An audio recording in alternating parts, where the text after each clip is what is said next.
don't get paid. And Dutch Mantel was booking, and he liked me, and a lot of the guys liked me. And oh boy, do I have a story. There's an old American wrestler that worked in Puerto Rico named Bruiser Brody, and he got into an argument in the showers with a Puerto Rican guy, and he got stabbed, he got shanked, he was killed, and there was a big trial and anything. The guy who killed him got murdered, so no Americans or anybody would go over and work in Puerto Rico. Now the thing in Puerto Rico is that it's a territory, and they still believe that wrestling is real, good guys, bad guys, and when you're out in public, you know, you only hang out with the good guys and they live with each other, and the bad guys stay away, and you stay in character all the time.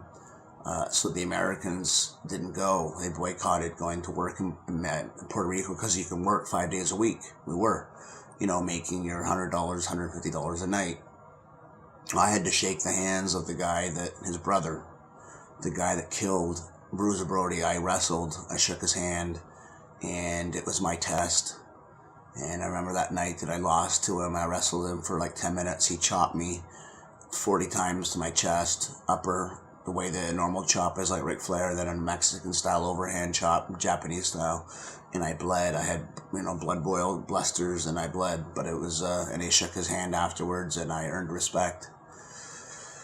So some of your jabronis out there, like Big Daddy Donnie, who works or runs the O Show or started the Law. I mean, I've been talking to him online, and like I said, I'd like to do an interview on your show. And he's like, I only interview, you know, big stars and celebrities, not indie guys. You know, I fucking hate Canada. Nobody has the balls. They teach themselves how to wrestle here by learning, and they're terrible. They have no technique, no style, and pretend to be wrestlers, and they're still working the wrestling scene in front of, you know, once every 3 months in front of 10, 15 people. They think they're wrestlers.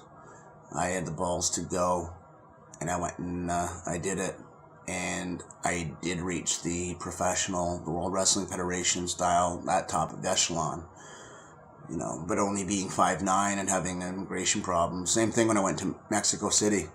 The office told me, yeah, we'd love to use you. You just need to wait a couple months before we can fit you into a schedule.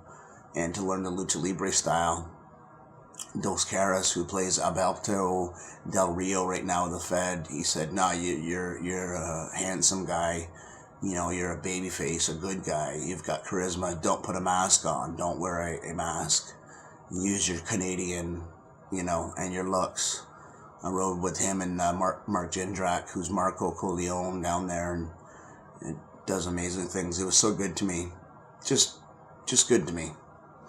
He made sure I had money and food, never went without, took care of me in small ways, and introduced me to the right people. So I love him for it. Anyway, I'm going to cut out right now. I'm at 16 minutes or 15, and happy almost July 1st.